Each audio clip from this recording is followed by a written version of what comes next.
There's 16 Bathurst splits.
While the close walls at Bathurst last week promised race-ending damage for minor mistakes, this week the terror stems from staring into the void. Virginia International Raceway is no walk in the park, but an off-track most often sends you flying into open, empty grass. While most should be able to continue their races, the time lost will certainly make or break many competitors' runs. The Grand East course makes an appearance for the first time here in Kamel, and we'll see who gets to claim its first victory as we get ready to watch round 9 of the iRacing Kamel GT series. and you'll see it all live here on the Global Sim Racing channel and the iRacing Esports Network. Hi, I'm Joe Peak, and with me in the booth is Nick Schmeg. Behind the scenes is our director, the Dr. Amjad Yaman, and he's using cameras provided by Dougie Beard. Nick, it's been awesome seeing VIR's resurgence in American motorsports, especially with sports cars and endurance racing. It absolutely has, and folks, if you're overwhelmed looking at this track from above, then just think of how much more chaotic it must be to look at that track from inside a cockpit. Virginia International Raceway is a track that gets overlooked a lot of times in both the real world and the sim racing world, but its history is a fascinating one for sure. It was one of the most prestigious sports car venues in the 60s, but after some financial trouble, became 1,200 acres of farmland from 1974 to 1998, when it was brought back from the dead and turned into the VIR we know and love today, with a series such as IMSA and the Trans Am series making annual visits. The Grand East course is a labyrinth. Not only is it tight and tricky, featuring 26 turns over a long 4-mile or 6.4-kilometer circuit, but it features elevation changes of over 130 feet. The Kamel GT series is one known for some of the best sim racers in the world being faced with unexpected havoc and chaos, and the track here in the small town of Alton is sure to bring a whole new challenge to them today. To get a better look at what the drivers are in for, let's send you down to the track for the GSRC lap guide.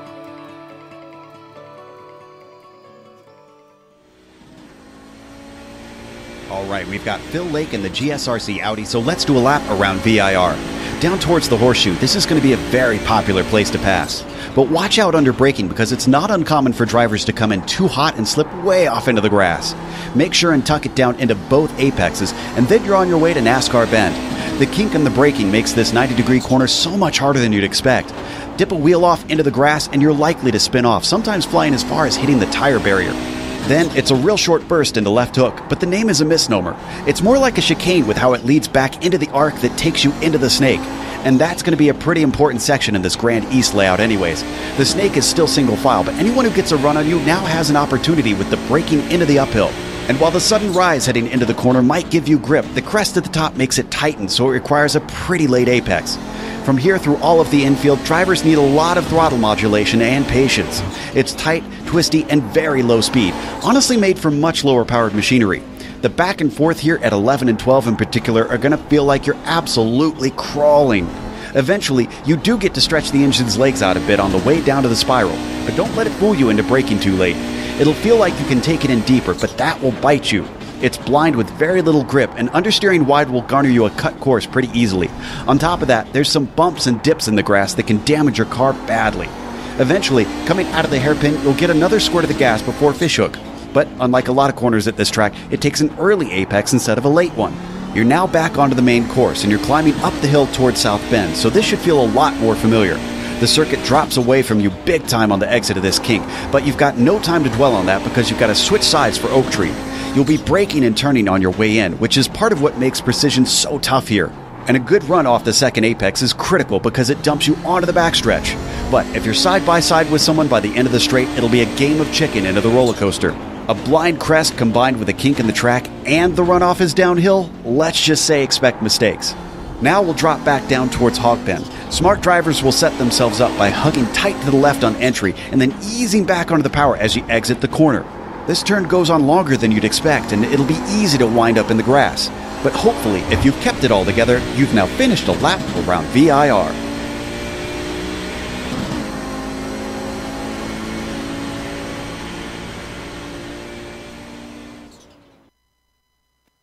There you see a lap around VIR here. The Grand East course specifically, I'm pretty sure we haven't had any series actually run that yet here on GSRC, so another first for us. But it is not our first time looking at the points, which in the GTP standings has been somewhat one-sided. Ardo Iamaki taking most of the wins. The good news for him is that the only other driver to beat him on course in the championship races has been Teemu Toika. And you can see he's all the way down in fourth, and that's only because he got his second win last round at Bathurst, jumping him up 2 spots into the top 5. Fabian Gerber has been consistent, though, so if Ardo does slip up too much, then Fabian is there to try and capitalize. Justin Albrecht relatively close to Fabian, back there in third with just 7 points separating them. And then Toyka's got to be a little bit more worried about John Keefe, who is not too far behind him as well. Looking at the GTP lights standings, Martin Krejcik has been almost tradition at this point, is up at the top of those. Bronislav Robanek is behind him in a long ways back, actually bigger gap than what we see in the regular GTP standings, with Fonseca, Bell, and Sakura rounding out your top 5. What about the 2 Audi classes? What are we looking at for the championships there, Nick?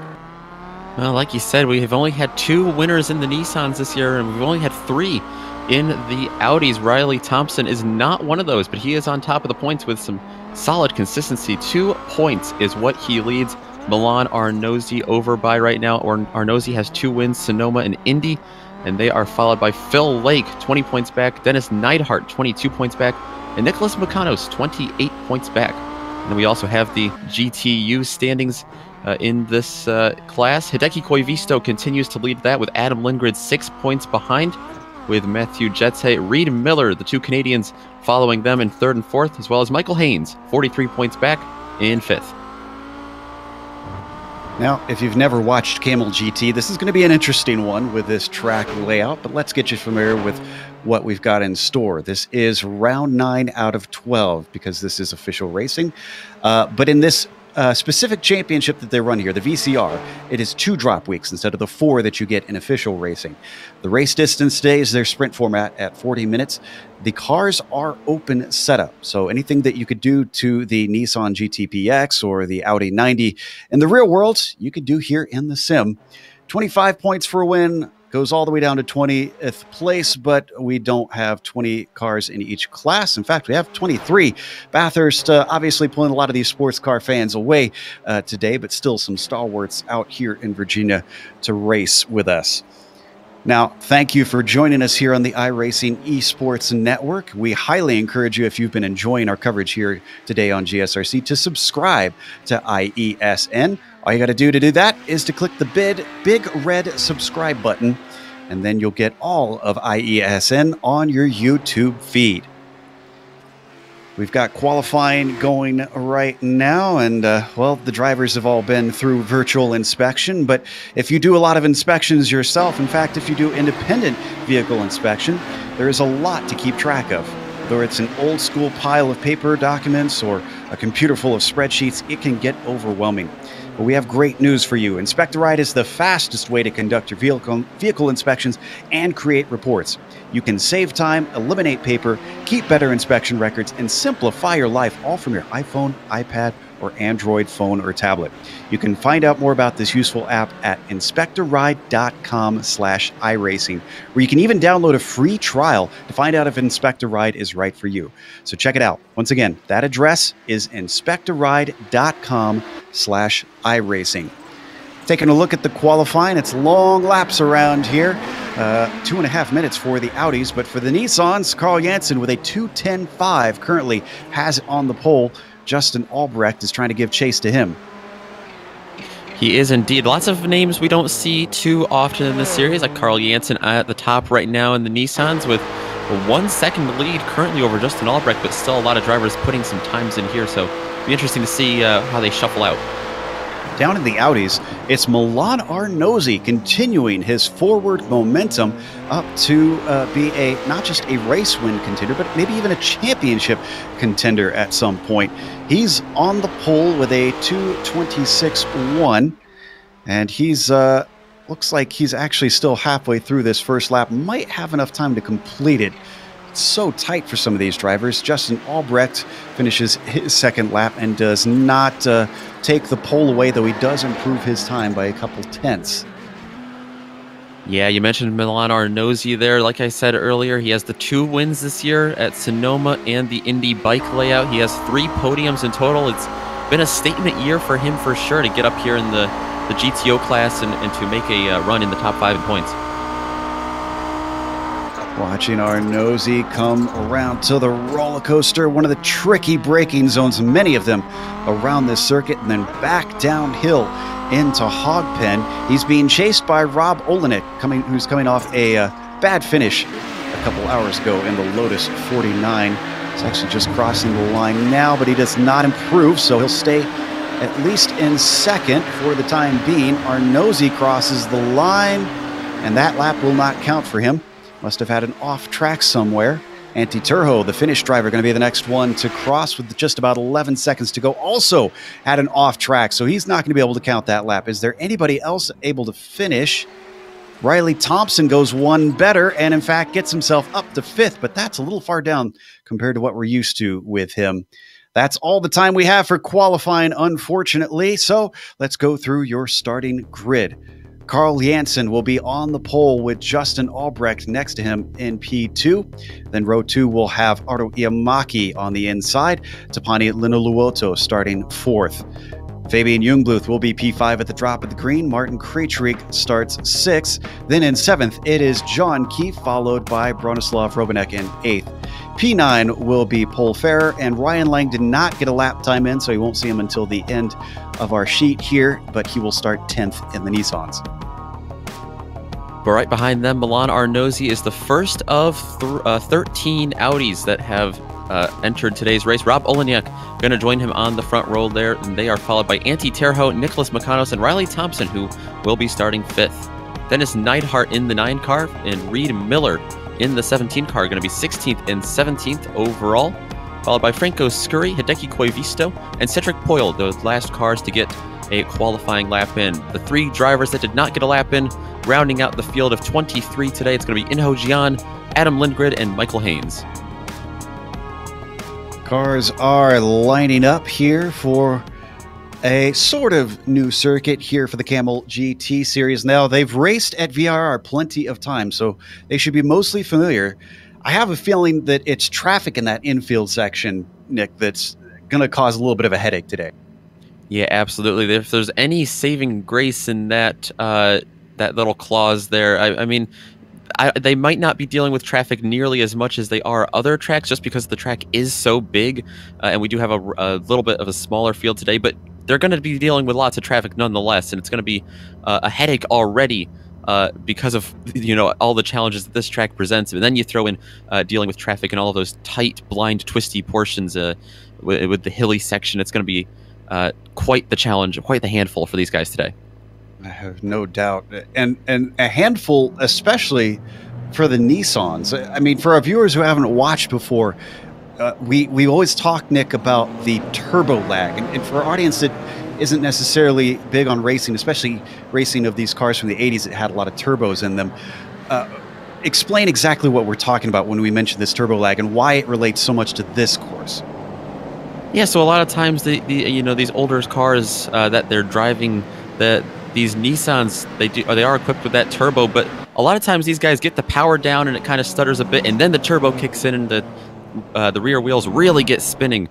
And a lot of times when you have a track like this, lots of really slow, tight turns, they're going to be on and off that gas pedal a lot today, and it's going to create maybe a little bit of an unsettling feeling underneath the car.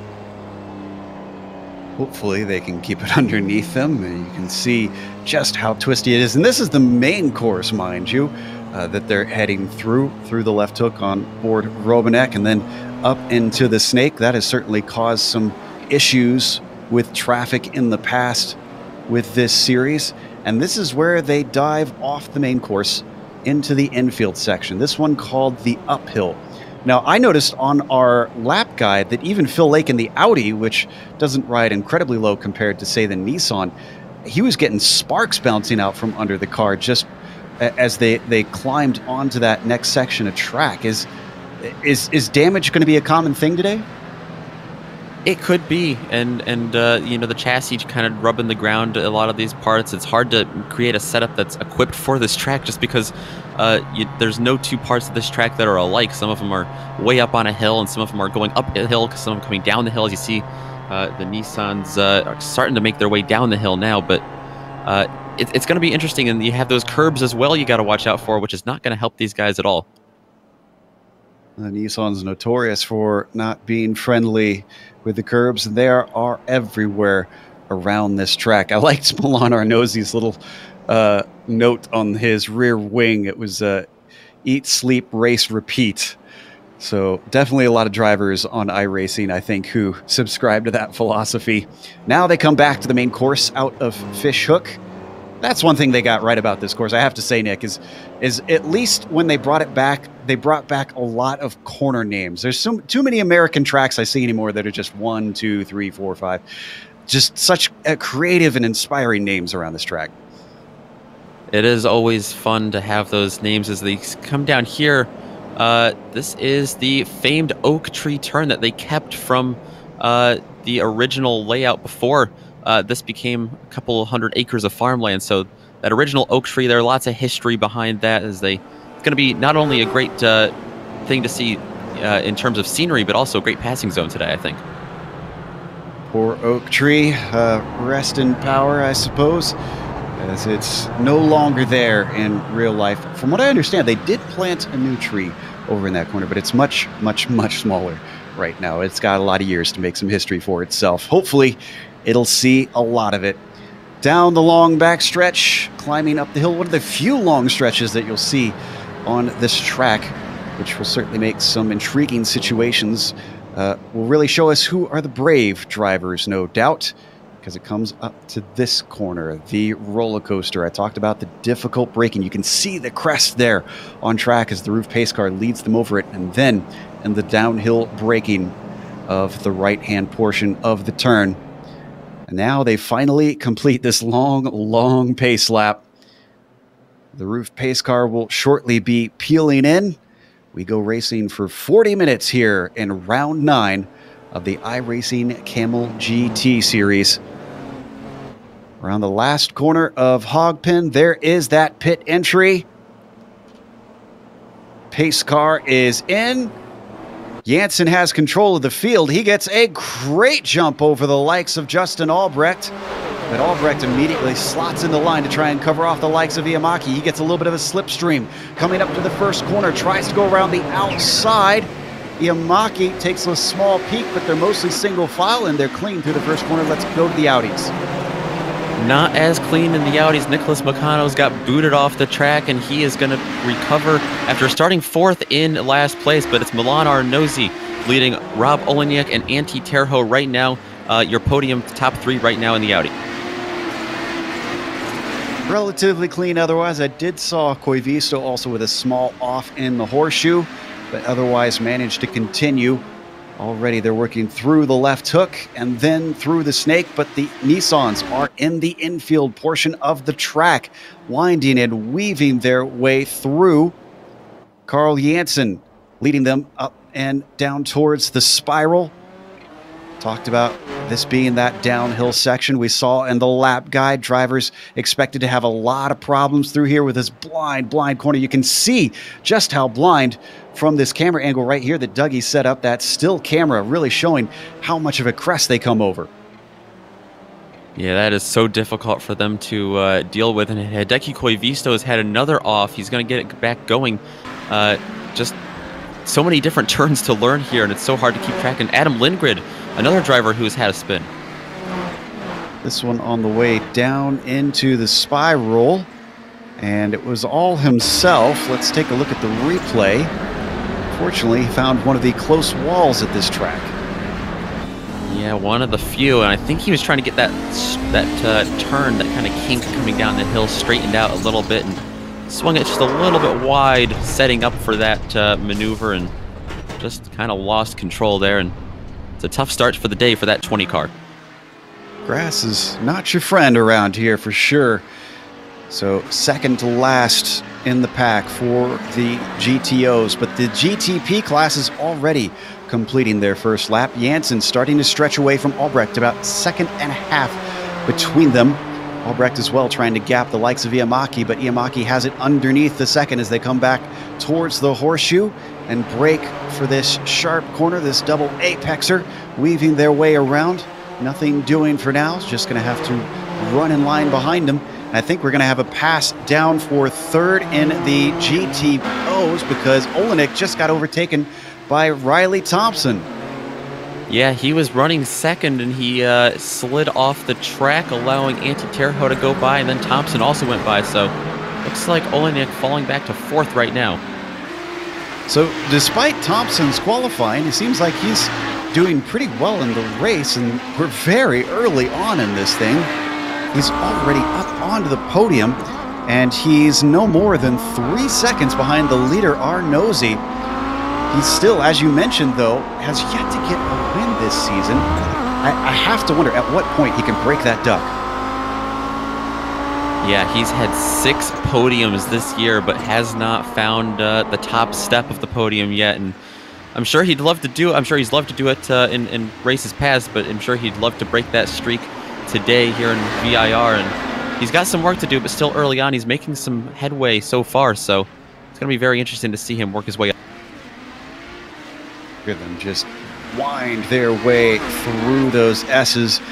Over in the prototypes, we got a little bit of a battle happening for 5th. This is between the likes of Krejcik and Jungbluth. Krejcik in the green and white machine, blue and white belonging to Fabian, and the number 11 onto the back stretch. A decent exit. Now the cars really get to unwind as they work up and over the humps. Yeah, they get that big run coming down the backstretch here, and I'm sure they love to unwind and get all the momentum out now, especially after not having to deal with traffic. Yeah, it's going to change soon enough once they start lapping the field. Down towards Hogpen, you can see Jungbluth continuing to close under braking, but doesn't seem to be able to have the corner exits to really make a challenge on Krejcik. Up at the front, Carl Jansen sets the fastest lap of the race as he continues to gap the field himself. 2.7 seconds between himself and Justin Albrecht now. Looks like for the most part, everyone's got themselves single file. Not seeing too many very close battles on track right now. It's a big track, so a lot of different turns kind of separate a lot of guys, but at the same time, one tiny mistake's going to bunch up a group of cars. I think this is maybe a little bit of survival mode, Nick, that drivers find this track so difficult, they're kind of maybe backing it off a little bit and worrying about their own race. Yeah, absolutely. It's just as difficult to remember what turn you're coming up on here than to race with someone else going into that turn. So drivers right now, I think, just trying to tick away some of the earlier portions of this race, earlier minutes, almost 6 minutes into this race right now. And like you said, a little bit of survival. Don't want a attrition-filled race here. Riding on board with Neidhart, he's chasing the likes of Olenek. You can see above, in front of him, that's Riley Thompson up in 3rd. They're starting to lose touch with Milan Arnozzi slightly. Antti Terho is also ahead of them, but pulling a small gap. It's Terho that is falling away from Milan at about 2 seconds now. Yeah, we really haven't seen Milan Arnozzi. We've seen him win in dramatic fashion at Sonoma. We saw him after a solid run at Indianapolis as well. We haven't really seen him start from the pole, pull away from the field, and then get the win, but I'm sure he's loving the view out there up front. Terho racing for Glacier TV, a black stripe driver joining us once again. Surprised he's not over at Bathurst, but regardless, we are glad to have some of the top tier here on iRacing, trying out some of this vintage machinery. He continues to lead ahead of Thompson. Sounds like we had a change of position for 5th. Jungbluth on Krejcik finally got that one done. Where did this happen? Looks like it was to the roller coaster, I believe. Yeah, we're going to see here on the onboard, Nick. Yeah, looks like he's just going to get that big run here and make it done going into the turn here. We talked about these Nissans really liking that straightaway and getting unwinding themselves a little bit, and it's exactly what Jungbluth was able to do there. Out of the 007 cam, making it look easy. So as we come back live, Jungbluth now 5th, Krejcik down to 6th. This is one of the most calm Kamel GT races I've ever seen, to be honest. I think that is likely to change soon enough. Jansen is still chasing down our field in the Audis. It's taken that long. Got a bit of a challenge here for 2nd in the GTPs as well. Justin Albrecht under pressure from Ardo Iamaki. Our 5-time winner so far this season. Ardo looking like 7-time winner, I believe it is. Ardo Iamaki trying to challenge Justin Albrecht as they come out of Fishhook. 6, thank you, Nick, for correcting me on that one. I'd get it eventually, I just got it on both sides. Oh, and Youngbluth's had a problem. He has indeed. Looks like lost this one by himself, and remember, he had just passed Martin Krejcik, so he worked hard for that position and lost it coming out of a turn here, it looks like. Kept it off the wall, though. Looks like the spiral bit another one. That was some definite turbo lag. As we come back live, and Iamaki's already got it done. Very similar to what we saw with Krejcik and Youngbluth. Yeah, that straightaway is going to have to be a point of interest here for the rest of this race. We're going to have to watch drivers on that straightaway closely. We've seen that a lot in the Nissans, not as much in the Audis. Of course, they don't use nearly as much slipstream there, but taking a look at the Audis, there's quite a group of cars there that have gathered for second place. Yeah, they've caught Terho now, and it's Thompson, Olenek, and Neidhart in order behind him. We talked about the slipstream. Let's see if anybody can utilize it. Coming off of Oak Tree. Ooh, Thompson with a bad exit there. And that caused Olenek to have to check up. So everybody behind is denied a chance as they get the speed up on the cars and hit the roller coaster. Yeah, they all separate just a little bit because of that here on the backstretch, but as they get themselves geared up for the turn here. Looks like Olenek getting closer to the back of Thompson there, but no moves being able to be made yet. Oh, Thompson off track in the hog pin. That's 2 positions gone in a flash. Powering through the corner, and he's back on with a rallycross style drift. Let's watch him use the 4-wheel drive to good effect here. Yeah, that was impressive. Slid off the track to the right, shot back across the track, and then gathered it up on the left side of the track. Great drifting skills there in the Virginia grass. Well, unfortunately, that sent the Mid-South driver down to 5th with about 3 seconds to make up on Neidhart, and now it's Olenek's turn. He's rocked up to the back of Antti Terho, with Dennis Neidhart actually starting to apply some pressure, hoping to peel 4th place away from him. Yeah, I think Olenek had a really bad turn 1 here on this lap, and he had a bit of a slide that allowed Neidhart to close in on him, and looks like Olenek's car not handling the best right now through a couple of these turns. Now, he had an off track earlier, and I think it was also in Hogpen. Did he hit anything that could have gotten him some damage? It's interesting to see him off pace. Definitely possible. It also could have been, we were talking earlier about maybe the undercarriage of these cars being slightly altered throughout the race, just nailing a couple of these curbs and bumps and hills. And so that could have also had a little bit to do with that, as Neidhart right now, he's there, he just not enough racetrack, the racetrack's not wide enough to get around him, it seems. Well, we're learning a lot along with the drivers, and I guess the big thing I'm really noticing today is just, it seems passing is at a premium, Nick. Yeah, it's hard to come by right now. They are struggling to get it done. We haven't seen, a lot of times in this series, we see passing as the result of traffic, different drivers setting picks on different cars, and we haven't seen too much traffic today, so that could be another factor going into why these guys just struggling to get some passes done.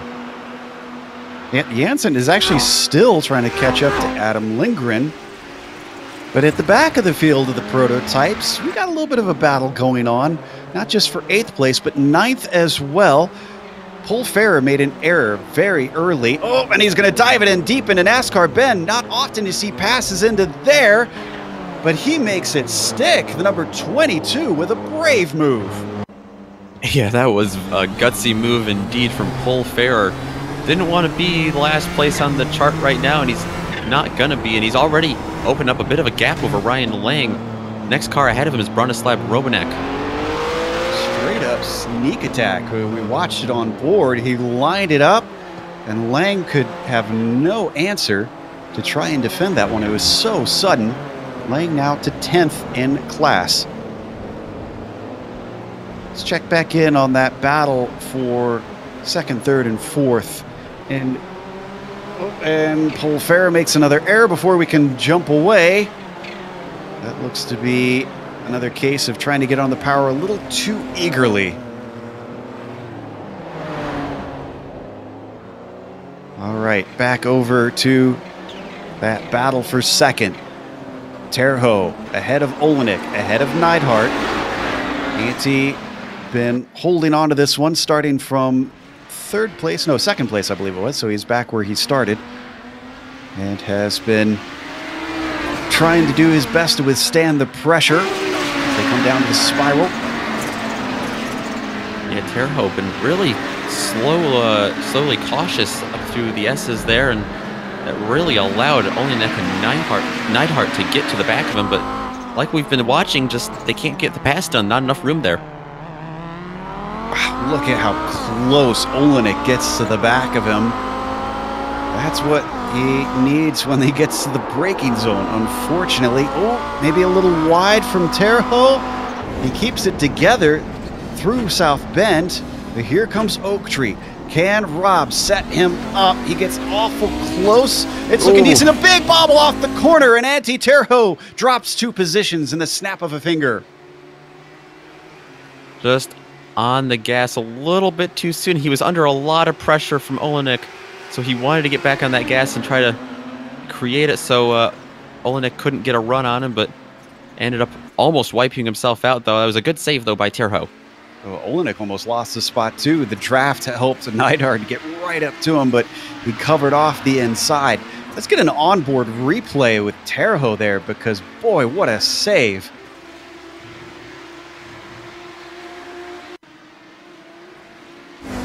Just a little bit of brass clipped on the outside, it looked like to me. Yeah, I think it was a combination of just getting on the gas a little too soon and also sliding out into the grass just a little bit, you see there. And great save as he whips the wheel back to the left there and tries to keep that thing going straight. Some quick hands, certainly, on the fin. Unfortunately, not quick enough to save him from dropping those spots. Now, what's fascinating is Riley Thompson, ever since he fell back with his error, is not gaining, it seems. He's still about 3 seconds behind even Terho now, and we know Terho's lost time. Yeah, we haven't really seen this from Thompson a lot this year. He was on a great run of momentum to start this race, too. Really charging up through the field fast, and now he just can't quite get it going. Seems as if he's lost a lot of that momentum. Well, let's see. Since his mistake, he's had, well, not outrageously bad laps. 29s, it looks like, so somewhat slower than what we saw before. I wonder if he also is experiencing a little bit of damage somewhere. Or maybe he is also backing the car off. Let's jump back to the second place. Oh, and that certainly won't help. Coming through this spiral with another off track. Let's go up to second place in the prototypes because Albrecht is still chasing Iamaki ever since Ardo managed to get by him. The number 6 car has been holding station right under that rear spoiler.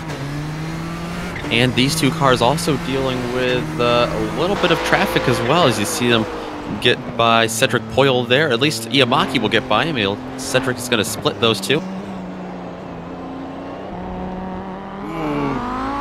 Justin just catching him an absolute horrid place. Now he's able to slip by to the right side of Poyle. But look at the damage done. What was about a half-second gap has grown to about 1.6. Yeah, as now Iamaki is going to get by Koivisto.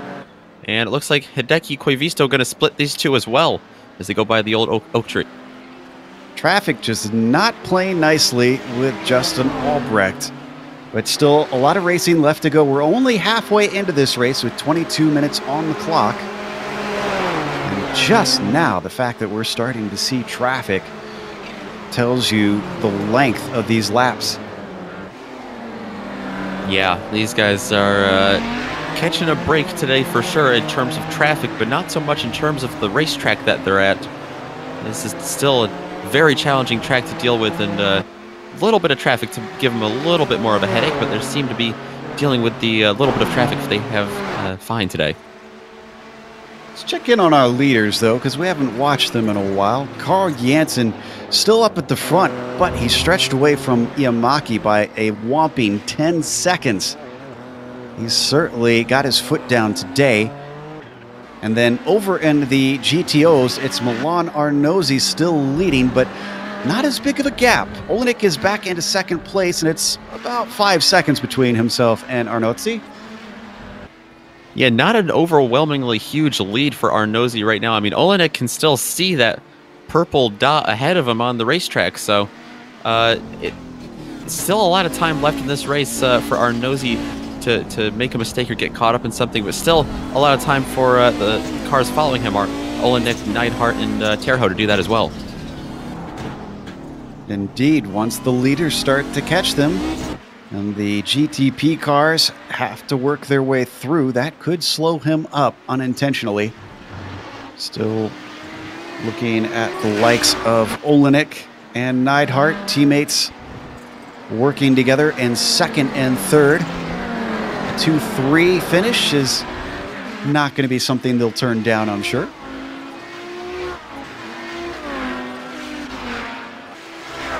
Don't see too much more traffic ahead of the Nissans that they have to deal with right now. Looks pretty clean racetrack, as we've seen a lot of today. Absolutely. Now, Carl Jansen is starting to come up towards them because he's catching Riley Thompson right now. Thompson probably the first of the front runners, I would say. You can see just how carefully he has to pick his way through, eventually finding a gap in a hog pen. Now speeds down the front stretch where you can see Antti Terho up in front. Yeah, that's a tough spot to make a pass here on a slower car. I've seen a lot of Audis run into some trouble there, but yeah, like you said, Jansen's got 3 Audis ahead of him, and they are 3 fast ones as well, battling with each other. So Olenek, Neidhart, Terho, the next 3 he's going to be coming up on here in this lap. Good news for both parties is the fact that Jansen isn't being chased very quickly by the cars behind. Means he can certainly pick and choose where he wants to try and make this overtake as we ride on board with our GTP leader. He's going to get stuck behind in the snake. That's Antti just ahead of him. And he'll get one at least before the infield section. Yeah, Jansen really in no hurry to make these passes right now. He just wants to make them cautious passes and make clean passes out of them. And he gets past 2. He's just got Olenek to go.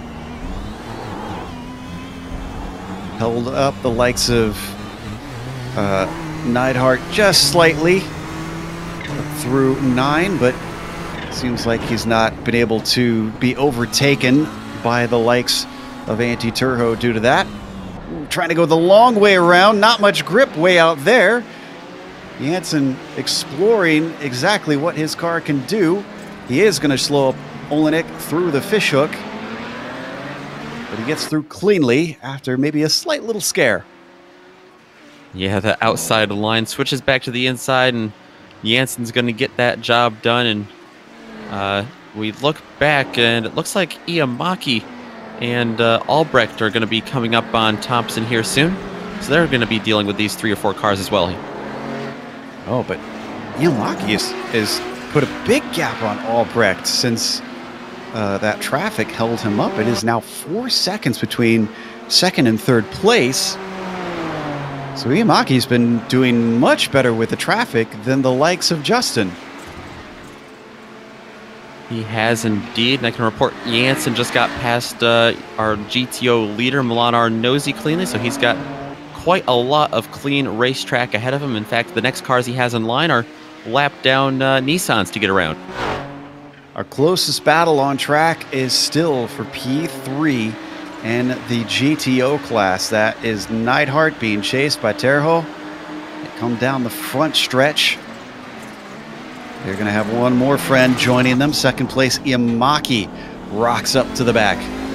He was in a battle earlier, but now that he's gapped the likes of Albrecht, Curious how aggressive he's going to try and be through this battle. Very aggressive. Almost goes off track to try and avoid the likes of Neidhart. Somehow does it. Neidhart's still not clear of him. He slips inside, and Dennis probably shaking his fist or wiping his brow, one or the other, after that little incident. Yeah, I was like you. I thought he had it gathered up, and then right when Iamaki pulled alongside him, he just didn't quite have all four wheels underneath him yet, so couldn't quite keep it straightened out there, but he did, and Iamaki now comes up on the back of Olenek to try to make that pass. As that was happening, Fabian Jungbluth had a big problem. Let's take a look at the replay here. He was trying to lap Koivisto coming out of Hogpen, and it looks like the curb or the grass, one or the other, sent him sideways and just narrowly avoiding the green arm coat. Yeah, he got his left wheels right up on that curb. You're going to see here as he gets past Koivisto. Got past Koivisto cleanly, just couldn't quite, complete that pass fully since he got up on that curb coming back down on the front stretch and just lost control there. Like you said, almost into the green barrier there. Oh, that was awful harrowing for him. Well, that puts him back to 7th position because of that mistake. So Jungbluth, who started within the top 5, has got some work to do to try to make that one up.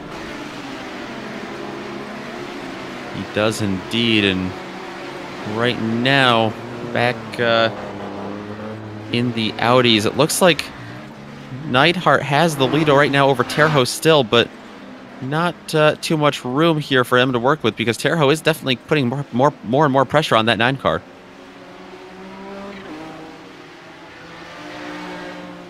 So far, this has been somewhat of a calm run through the Grand East course here at VIR. I have a feeling that the drivers are probably thankful it is a small field out here today. Imagine if we had one of our 50-plus fields trying to work their way around this place. Carl Jansen's been leading it for most of the way. Oh, as this battle heats up once again between Neidhart and Terho. Terho with his error coming out of Oak Tree has been looking for a way by. They've got more traffic behind him. This is Lino Luoto, sits in 4th in the GTPs. He's going to try and sit and wait for an opportunity, but he is losing gobs of time between these two. He is indeed, and that's an awful spot to catch the Audis. And we've seen that happen a couple times today as he's going to try to squeak through the inside as they go up through the Grand East course, and Lino Luoto going to make that pass work there. Without too much interruption. So Dennis looking at a potential podium, but he's got to hold off a driver with a big black stripe on his car to do it. No pressure at all. The DH driver has been withstanding it fairly well despite the GTP cars making life a little bit scary at times.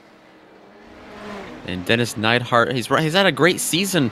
A lot of races. We saw him finish 2nd at Sonoma, I believe it was, when Milan Arnozzi got that win in the hectic-filled Week 3 race. So Neidhart's had 2 podiums this year. Terho, we have seen a lot of him this year as well, but he has no podiums yet. So he'd love to get that first one here today in Virginia. 13 minutes left on the clock now. This is where Ante lost it before. He's not going to get it this time. We had a pass for position back down in 9th place, actually, in the GTOs.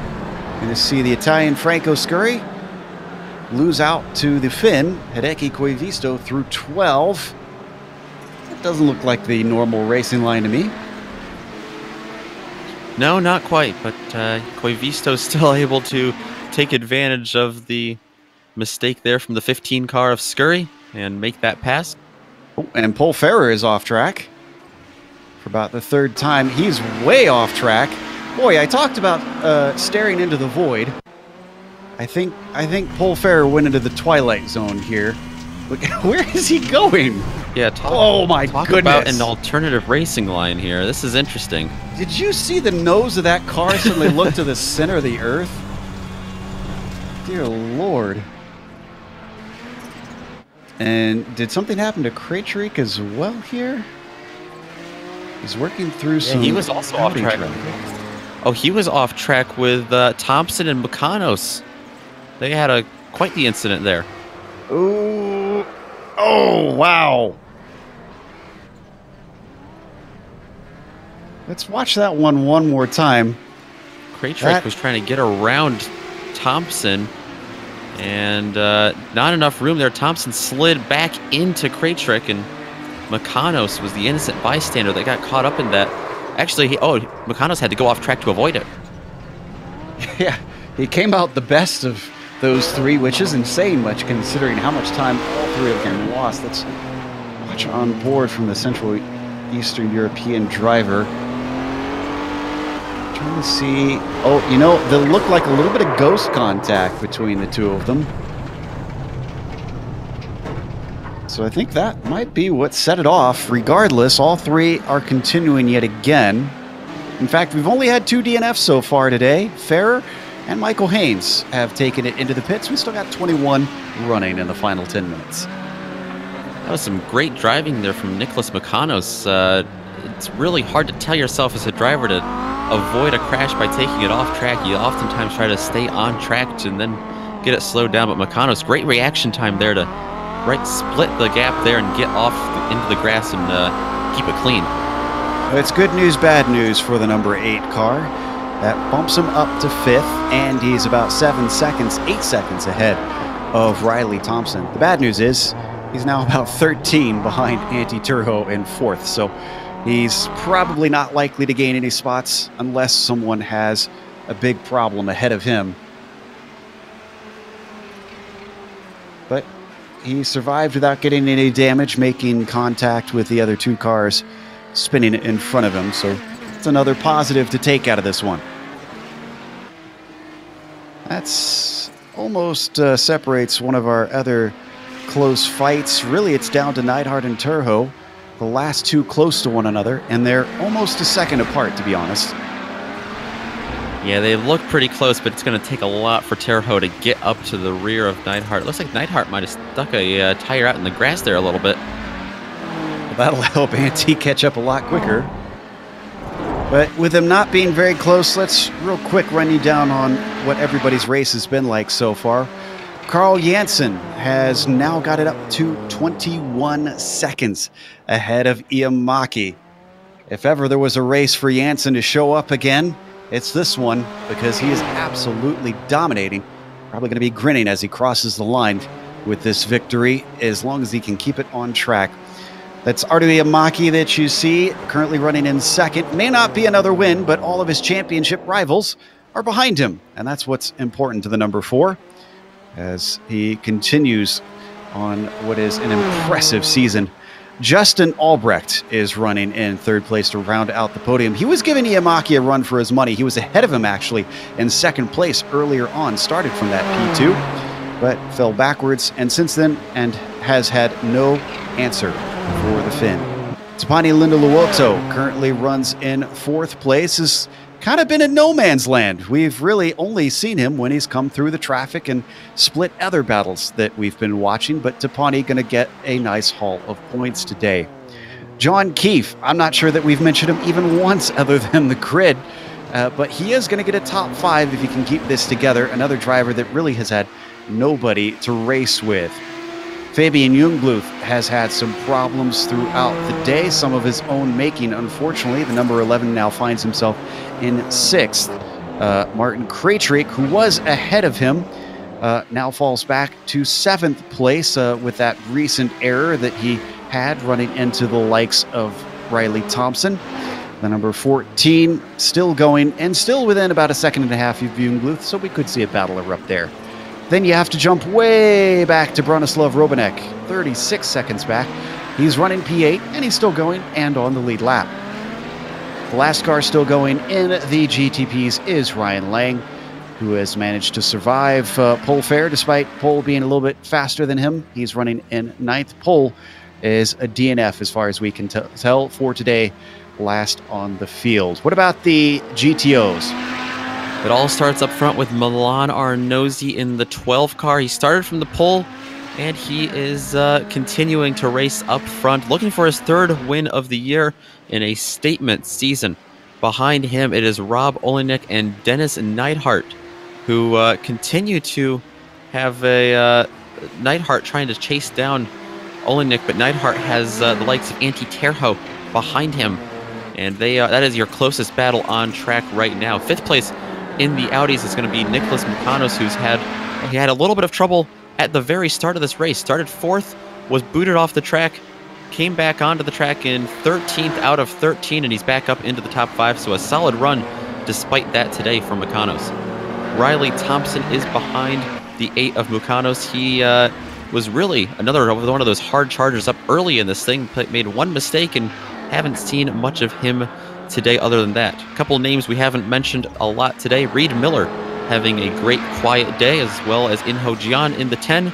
Hideki Koivisto is involved in a little bit of trouble involving some of the Nissans, but he's been faster than Franco Scurry, who sits behind him just a little bit in the 15. They were battling quite a lot earlier. Adam Lindgren is still on the lead lap for the Audis. He's back there in the 20 car in 20th overall.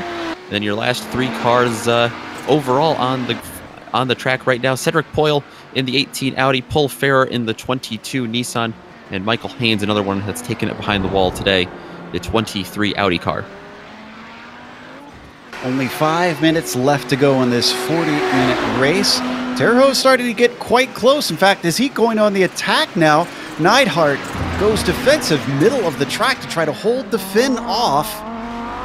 And this is a credit to this series that we're seeing Terho struggling just to get onto the podium. A black stripe driver is fast, and we've seen that Terho is fast, but even he seems to need a little bit of an adjustment to these older cars to try and be competitive.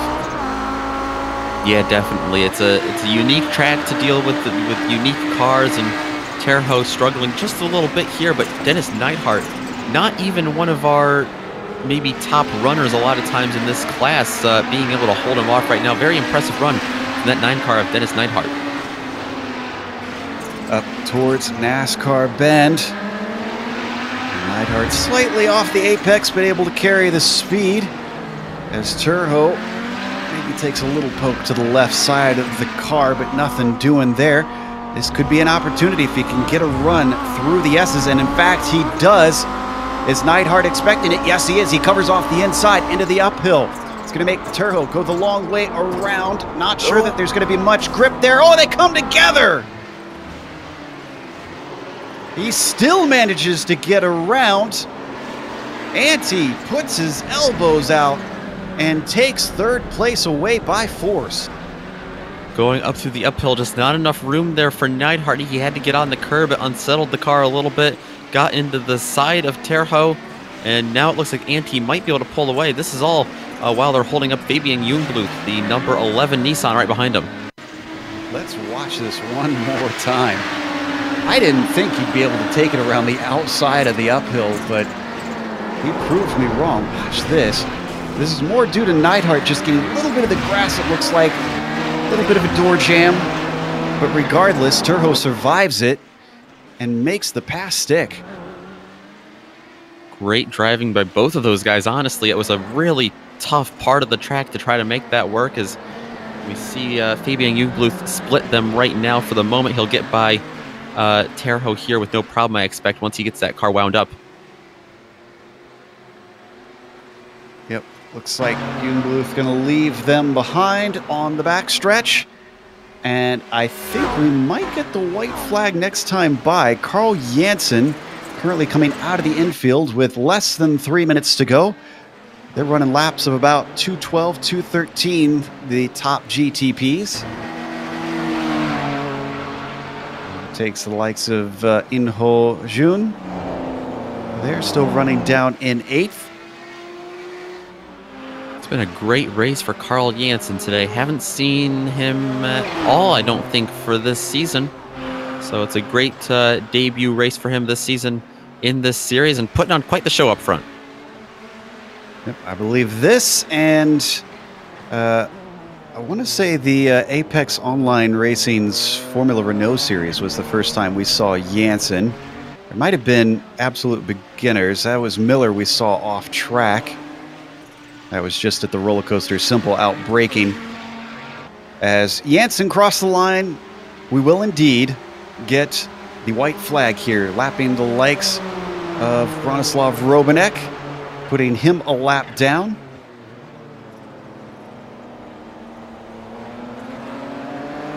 Not missing too much else in the field. Neidhart and Terho are still close, will break in if those two wind up starting to fight each other. I'm sure Dennis regrets losing the position so late in the race, especially with it being a podium potentially. Got to give the Scandinavian of Janssen just a little bit of screen time here. Poor guy has been a little lonesome, I'm sure. He has been. He hasn't even had other Audis to play with either up there. He's been all alone at the front of this thing, but I don't think he's going to mind that today, given the result that he's got coming for him. Just a handful of turns left. Don't need to go to it. I can report that Reed Miller had another off and actually hit the wall in the snake, but he's able to keep going. For some reason, we've had Cedric Poyle head into the pit, so we'll have to look into that later and see what caused him to retire early. This is our leader over in the GTOs, Milan Arnozzi, who will get a full lap through because Janssen's nowhere near close to lapping him another time. Arnozzi having a relatively similar race to Carl, except he's had to be a little bit more mistake-free because it's about 4 seconds from him to Olenek.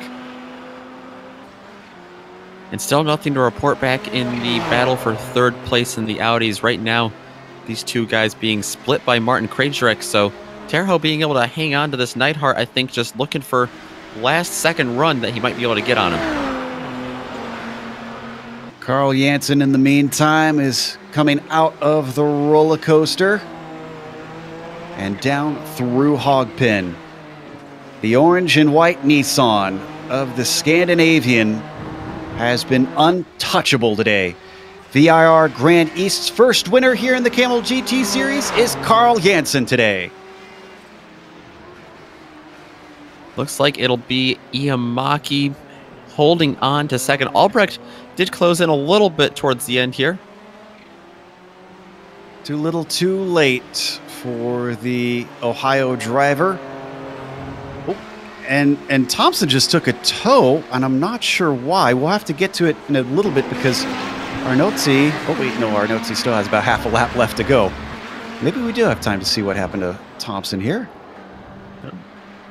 Oh, excuse me. Thompson was a lap down, so he was behind the leaders. So no dramas there happening with him, although I'm sure he's incredibly disappointed with settling for 6th place. This is the number 12 leading the way. That number is certainly going to be going lower and lower because at 3,300 for his I rating, Arnozzi has got to be steadily climbing with now, let's see, his 3rd win of the season. It is indeed, and it's going to be Rob Olenek behind him. He's had a clean race as well. He's going to be taking the likes of 2nd place, it looks like, and don't see much of a challenge right now from Dennis Neidhart to get back on the podium and kick Antti Terho off. So I think that's going to be your top 3 finishers, pending a clean rest of this the last lap. That's got to be so tantalizingly close for Rob Olenek to get it down to under 4 seconds after having that battle for the podium earlier on. But Arnozzi was the one that put it on the pole, and then from there, he managed the race beautifully. Sometimes that's what you got to do. You can't always have exciting ones. And Milan, hailing from Central Eastern Europe, comes out of Hogpen, climbs his way up the hill, and Milan Arnozzi takes win number 3 here at Virginia in the Kamel GT Series. Olenek going to cross the line in 2nd, and Neidhart made a late run, but not going to be enough to get around Terho. And that's going to be it for our drivers in both classes. We're going to go to break here on the Global Sim Racing channel. We'll come back, though, so don't go away, because we have the official results as well as driver interviews. And all the upcoming races here on GSRC is going to be on your screen.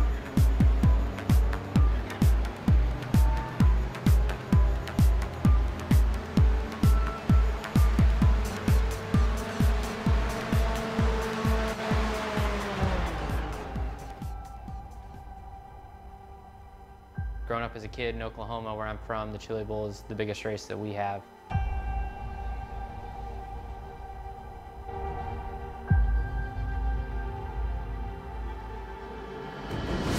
The Chili Bowl has kind of been my favorite race of the year.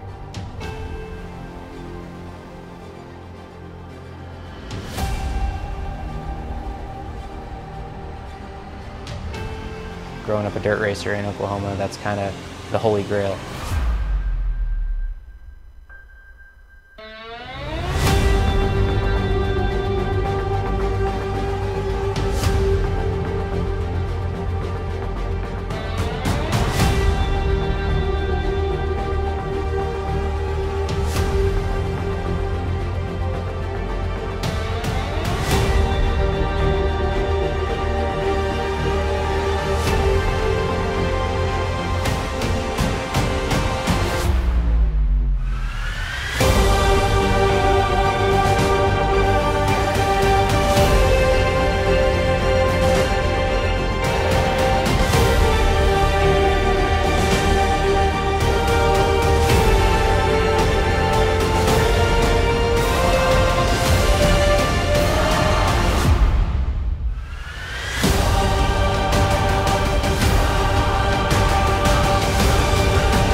Welcome back to Virginia International Raceway. We just watched round 9 of the iRacing Kamel GT series, and Carl Janssen was the one who came away with the win with probably the calmest race he's ever seen here in Kamel. Ardo Iamaki tried to follow him home, but it was a distant 25 seconds for him.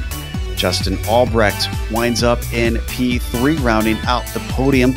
Was challenging Iamaki after he was overtaken, but just didn't have the pace. Tapani Lindaluoto winds up going from 4th to 4th, with John Keefe climbing up 2 spots. He winds up with a top 5. Fabian Jungbluth, he recovers to 6, with Martin Krejcik behind him. One of the most dramatic moments of the race we saw with him and 2 Audis, finishing 7th. Bronislav Robanek, he gets 8th, the first car lap down, with Ryan Lang 9th and 10th, and the GTPs is pole fair.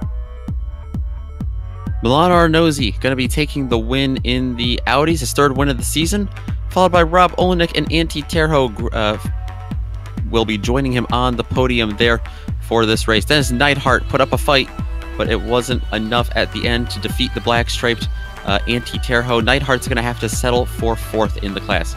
Nicholas Makanos will round out your top 5 after a solid charge back up front after a first lap incident he was caught up in. Riley Thompson, not sure he's going to be loving a 6th place finish, but that is what he's going to have after today's event, followed by Inho Jian, Reed Miller, Hideki Koivisto, Franco Scurry, rounding out the top 10 in that class. Last 3 cars to finish in the Audis: Adam Lindgren, Cedric Poyle, and Michael Haynes. We've got our winner in the GTP class ready to talk to us, Carl Janssen, in the booth.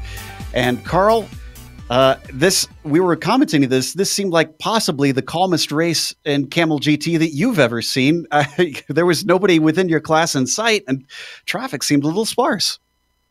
Yeah, I don't know. I don't know what to say really about the pace. The pace was really good. So yeah, wasn't. Talk to us a little bit about the challenge of this circuit. Then, this is the first time that we've covered the Grand East course here on GSRC. So, what's it like dealing with the infield with these monstrous prototypes? The infield is actually very fun, in my opinion. It's a little bit of a karting track, so yeah, you have to drive the cars in a very special way. You can't really go on throttle anywhere. It's like half throttle to minimize the wheel spin from the turbo. But yeah, it's just incredibly fun. I think it was a little bit tricky with the traffic in there though, because the Audis had so good traction from the all-wheel drive. It's like if you mess up the exit, you're not gonna get past them. Were there any curbs in particular that were a little dangerous for this car? I know that they can be a little harsh in some corners at this track. Yeah, pretty much every curb was dangerous for it. That was slow speed. The high speed is pretty fine because the car has so much downforce on it, so it doesn't kill you. But if it's mid to low speed, then yeah, all of them are very dangerous. Well, it'll be a little bit more of a traditional circuit next time with Spa. Will we see you in a week's time, and will you come back? Maybe we'll see what happens with the pro qualifiers for the GT World Championship. Next week is another qualifying round, so yeah, we'll have to see. Well, we wish you the best with those efforts over on the pro level, and congratulations on another win. Thank you, guys. That was Carl Jansen, first place in the GTP class. Up next, John Keefe talking to Nicholas Schmeg. Yes, John Keefe broke into the top 5 for the first time since his run at Indianapolis earlier this year, which was following a podium at Detroit. So, John, I'm sure you're fairly happy with this result. Started 7th, finished 5th, and quite the tough track you had to deal with today. Yeah, the track is definitely a challenge. I mean, I personally enjoyed it once I ran it for the first time in a really long time. So, yeah, my positions today were gifted to me. Fabian spun out of 6th, and I'm sorry, from 7th, and I got 7th, and then Martin had an issue, and I didn't get here on pace, I can assure you that. So, yeah, pretty happy with the top 5 for sure. Yeah, it was a tough track indeed. A lot of tough curbs that the Nissan had to deal with, a lot of slow turns, and the turbo lag was quite the handful, it looked like, for sure. But on the flip side, it looks like you guys had a bit of an easier event this week dealing with the Audi traffic. You didn't have too much of that to handle today. Yeah, and everyone that was in the Audi class today, I think there was only 1 or 2 names I didn't really recognize. So, you know, usually when you come up on the Audi class, like, you usually know who you're, you know, running with for the most part, because we've been running together for so long. You know, we all trust each other, know kind of what's going to transpire almost ahead of time in a lot of cases. So, yeah, pretty easy, a lot easier than I thought it would have been just based on practice. So all in all, not too bad. All right. Well, like Joe said earlier, we have go into a lot more of a conventional track and a lot more popular of a track with a lot of drivers. How does Spa suit you? Are you looking forward to that next week? Yeah, I'm a huge fan of Spa, so I'm always looking. I'll race any car at Spa. That's kind of my deal with Spa. So very much looking forward to it. All right. I think you join a lot of the drivers in that opinion. It's going to be a fun one for sure next week to see the competition level there and the speed of everyone as well. It's going to be very fun to watch. Oh, I think I lost you. Can you hear me? Yep, we got you, and we will be looking forward to seeing you next week at Spa. Going to be a fun one for sure. Very much. Absolutely. Thanks, guys. That was John Keefe, 5th place in the GTP class. We have who wound up in, I believe it was 10th, In the GTOs, 11th, we have Adam Lindgren with us, who had an exciting first lap that you can see it there on the replay right now. Seemed a little bit of controversy with that 3 wide move there into turn 1. Adam?